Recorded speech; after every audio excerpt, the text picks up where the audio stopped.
L'heure est venue de vous dévoiler mes plus gros coups de cœur littéraires de l'année 2024.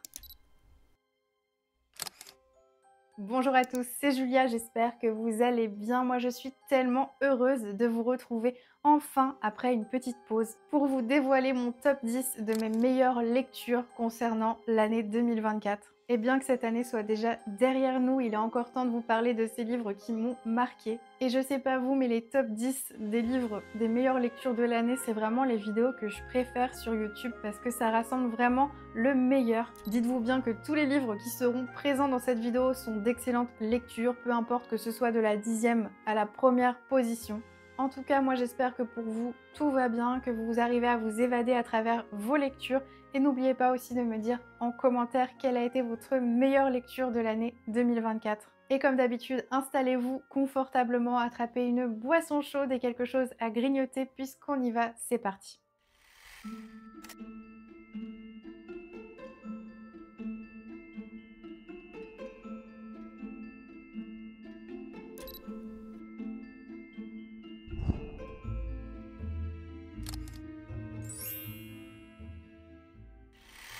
On commence à la 10e position avec une excellente lecture puisqu'il s'agit d'une fantasy steampunk qui nous parle de magie, d'alchimie ou encore de pirates. Et il s'agit de Steam Sailors, écrit par I.S. Green aux éditions Gulfstream. C'est vraiment un très bel objet livre sur lequel on peut voir donc un navire volant puisque cette histoire se déroule dans le ciel. On est donc sur une aventure steampunk dans laquelle on va avoir de la magie, de l'imaginaire mélangé à toute cette technologie liée à la mécanique et à la vapeur du 19e siècle. Ce qui fait que ça a créé un univers vraiment magnifique qui ressemble un petit peu au Ghibli ou encore aux univers de Jules Verne. C'est une autrice qui est donc passionnée par la piraterie et la navigation et ça se ressent dans ce livre. Ce qui rend cet univers incroyable, c'est ce mélange entre la magie et la science, puisqu'on va y découvrir des bateaux à vapeur qui fonctionnent avec la technologie du 19e siècle, et on va surtout y voir des pirates qui vont s'affronter et qui vont partir à l'aventure pour découvrir plein de secrets. Et au début, j'ai commencé à lire Steam Sailors en version brochée, et j'ai tellement aimé ce livre que, en fait, on m'a offert la version collector. J'étais tellement heureuse. Et quand j'ai lu ce livre, j'ai vraiment été surprise parce que je m'attendais pas à un univers autant poussé, aussi développé. C'est vraiment un récit qui est passionnant. La version brochée est très sympa aussi, mais la version collector est vraiment magnifique. Dans ce volume, on va donc y retrouver le préquel avec le tome 1, le tome 2 et le tome 3. Mais maintenant, venons-en aux faits. De quoi parle vraiment Steam Sailors? On va voyager à bord de l'héliotrope où on va y découvrir un équipage de pirates en partant des îles suspendues jusqu'aux profondeurs de la Terre. C'est un monde qui est divisé en deux puisqu'on va avoir donc le bas monde et le haut monde. Et Prudence, l'héroïne de cette histoire, va se faire enrôler de force dans cet équipage de pirates, puisque ces pirates vont avoir une mission, celle de retrouver la cité disparue qui contient de nombreux secrets liés aux alchimistes qui auraient, eux aussi, disparu. Puisque l'alchimie, c'est donc un mélange de magie et de science qui est vraiment très prisé et qui aurait disparu depuis très longtemps. Donc Prudence, elle s'est faite enrôler de force sur ce navire de pirates et elle va devenir une sorte d'apprentie pirate.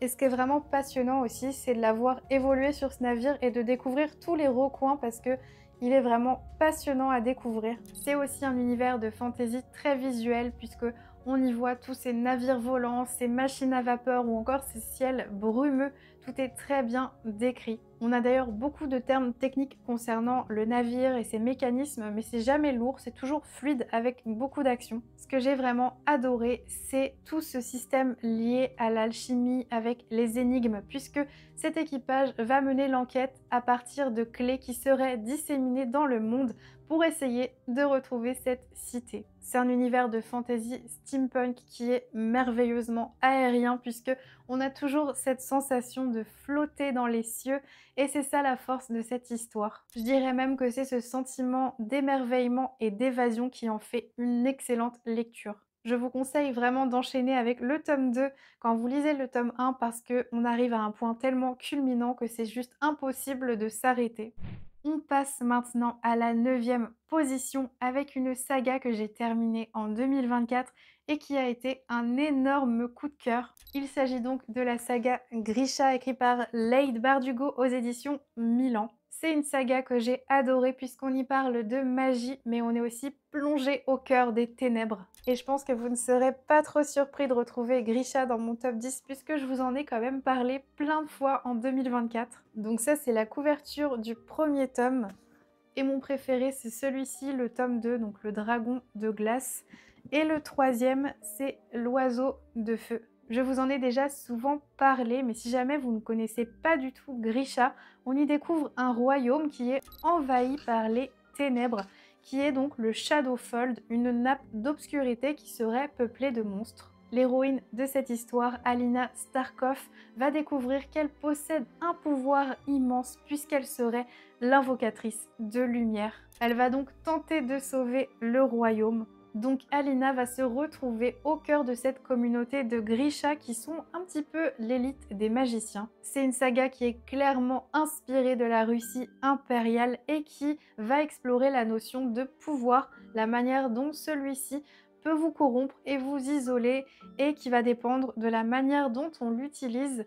Donc c'est vraiment quelque chose de très intéressant dans cette histoire, c'est on explore toutes les facettes du pouvoir. Et au risque de passer pour une fangirl, je crois que ce que j'ai préféré dans cette saga, c'est tout ce qui est lié au Darkling, qui est donc le personnage masculin, on va dire le méchant de l'histoire. Donc je me suis procuré ce livre qui est Demon in the Wood, le secret du Darkling. C'est un roman graphique qui va donc nous parler du Grishaverse, mais aussi de comment le Darkling est devenu ce personnage obscur que l'on découvre dans cette saga.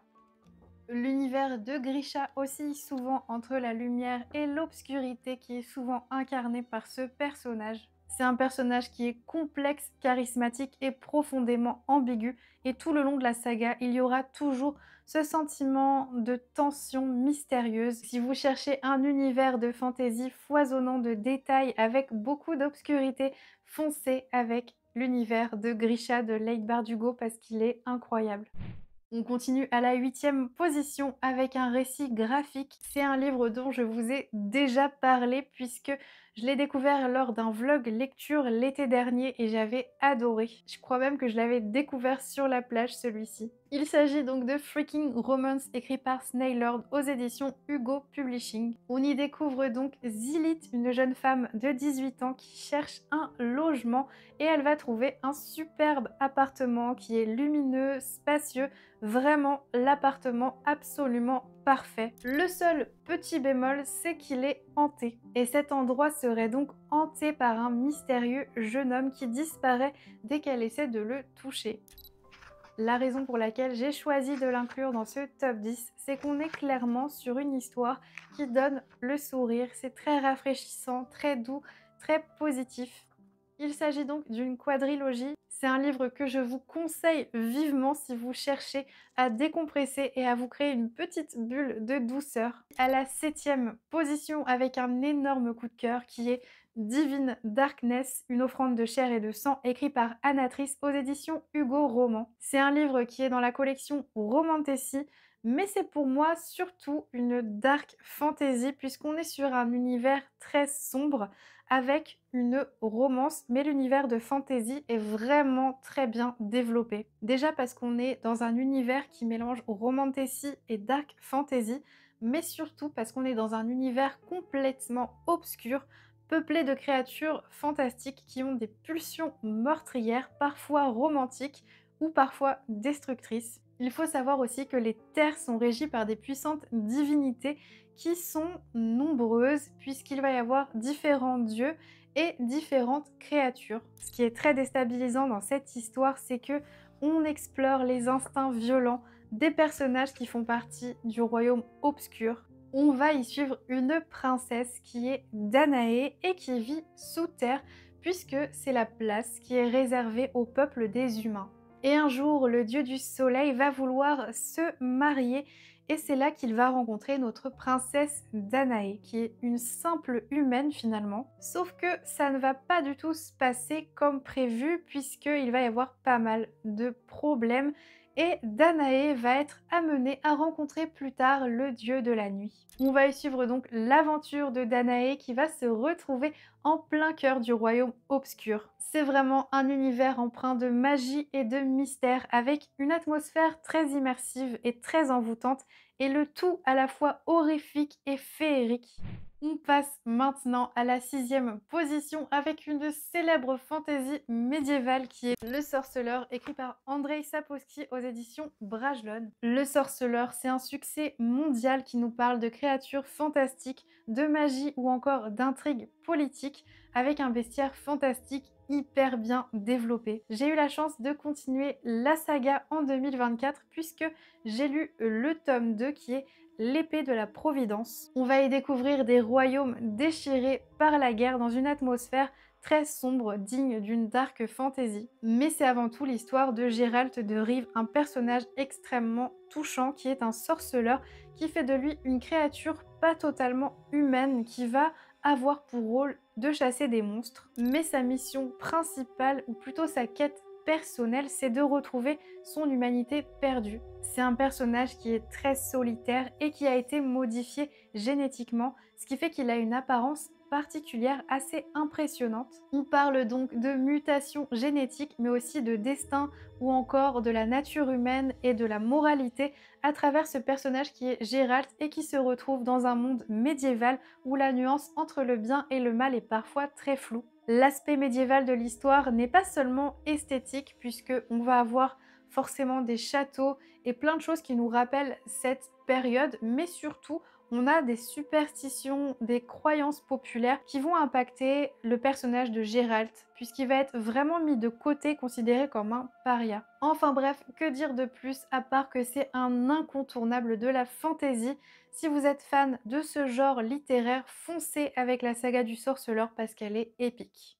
On arrive déjà à la 5e position de ce top 10 et cette fois-ci j'ai choisi d'y intégrer un roman graphique qui est majestueux puisqu'il s'agit du célèbre roman écrit par Félix Salten qui est Bambi et illustré par Benjamin Lacombe aux éditions Albin Michel. De tous les livres que j'ai pu lire, je pense que celui-ci, c'est celui qui m'a le plus marqué. Déjà, on a une poésie visuelle absolument magnifique, une narration émotionnelle parce que la plume de Félix Salten est incroyable. Les illustrations qui sont ajoutées à ce livre sont magnifiques puisqu'on voit la nature évoluer au fil des saisons et ça a quelque chose d'émouvant. Bambi retrace les premières années d'un fan et les épreuves qu'il devra affronter. Les illustrations ajoutent vraiment une profondeur émotionnelle à l'histoire.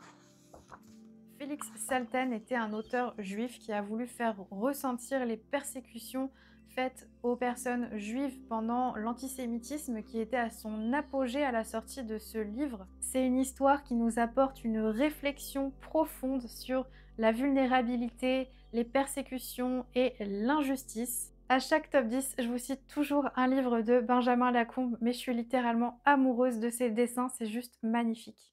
On arrive déjà à la 4e position avec cette fois-ci un roman fantastique, horrifique et gothique qui est Mexican Gothic écrit par Silvia Moreno Garcia aux éditions Brajlon. C'est un livre dont je vous ai déjà parlé puisqu'il était dans ma pile à lire de l'été et je suis très contente de l'avoir lu en 2024 parce que ça a été un énorme coup de cœur ce livre. C'est un roman qui a reçu le prix Locus meilleur roman de terreur en 2021. Dans cette histoire, on va y suivre une jeune femme qui est Noémie et qui va un jour recevoir un appel à l'aide provenant de sa cousine. La lettre de sa cousine parle d'empoisonnement, de visions et d'entités qui la tourmentent, puisque le manoir de High Place cache bien des secrets au cœur de ses murs. C'est une histoire qui joue vraiment sur l'horreur psychologique. On va voir des secrets familiaux. On y explore aussi des thèmes très profonds comme le colonialisme, le patriarcat. C'est aussi une fusion brillante entre le genre gothique traditionnel avec la culture mexicaine qui fonctionne extrêmement bien. Si vous aimez la littérature gothique, celui-ci est clairement un incontournable. On arrive déjà tout en haut du classement avec à la troisième position une uchronie baroque et horrifique qui est Vampiria, la cour des ténèbres, écrit par Victor Dixon aux éditions Robert Laffont. Vampiria, c'est donc une œuvre littéraire qui a été récompensée par le Grand Prix de l'imaginaire et qui va revisiter l'histoire pendant l'époque de Louis XIV, cette fois-ci avec une aristocratie vampirique. Puisque cette histoire se déroule dans un monde obscur dominé par les vampires depuis que le roi Soleil aurait transmuté en vampire. Et nous, on va y suivre une jeune fille qui est Jeanne et qui va suivre un apprentissage pour rejoindre la noblesse vampirique. Ce que j'ai adoré, c'est vraiment l'atmosphère gothique et horrifique que j'ai trouvé géniale et aussi suivre l'héroïne de cette histoire qui vient d'un milieu plutôt défavorisé mais qui a un courage énorme. Jeanne va être animée par un désir de vengeance très profond. C'est d'ailleurs le moteur de l'intrigue et la raison pour laquelle elle va être propulsée au cœur de la cour de Versailles. Et au-delà du fait que c'est un récit plein d'action et de rebondissements, on ne peut que saluer les traditions vampiriques qui sont inventées par Victor Dixon, qui a vraiment recréé des codes de société et c'est ça qui est super bien fait. On y retrouve des coutumes sanguinaires. Faut vous imaginer les caprices de la cour de Versailles si c'était des vampires. Enfin bref, si vous voulez plonger dans un univers ténébreux, horrifique et gothique avec des vampires, foncez avec Vampiria. On arrive déjà tout en haut du classement avec à la deuxième position un immense coup de cœur et qui est Lightfall, écrit par Tim Probert aux éditions Gallimard bande dessinée. C'est vraiment un univers épique, mystérieux, lumineux où la lumière affronte l'obscurité. C'était vraiment une petite bulle de bonheur. C'est l'histoire de Béa qui vit dans le monde d'Irpa avec son grand-père, un cochon sorcier qui est un fabricant de potions et aussi le gardien de la flamme éternelle. Jusqu'au jour où son grand-père va mystérieusement disparaître, ce qui fait que Béa va partir à l'aventure pour tenter de le retrouver, accompagné de Cad, un Galdurien qui va être son compagnon pendant cette aventure. C'est le genre d'aventure qui vous donne l'impression de voyager dans un rêve, tellement tout est merveilleux.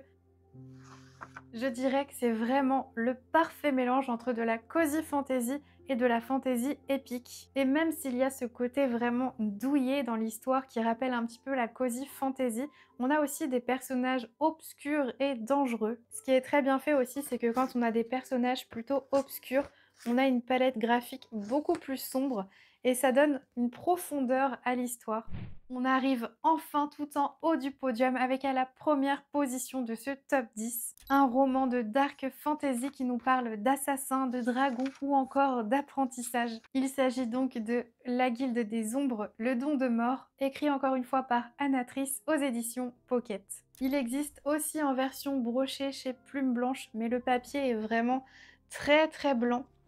Ça fait un petit peu mal aux yeux, donc j'ai adoré plutôt le lire en version poche. La Guilde des Ombres, c'est une société secrète d'assassins qui règne sur les rues et qui sont les bras armés de la déesse de la mort.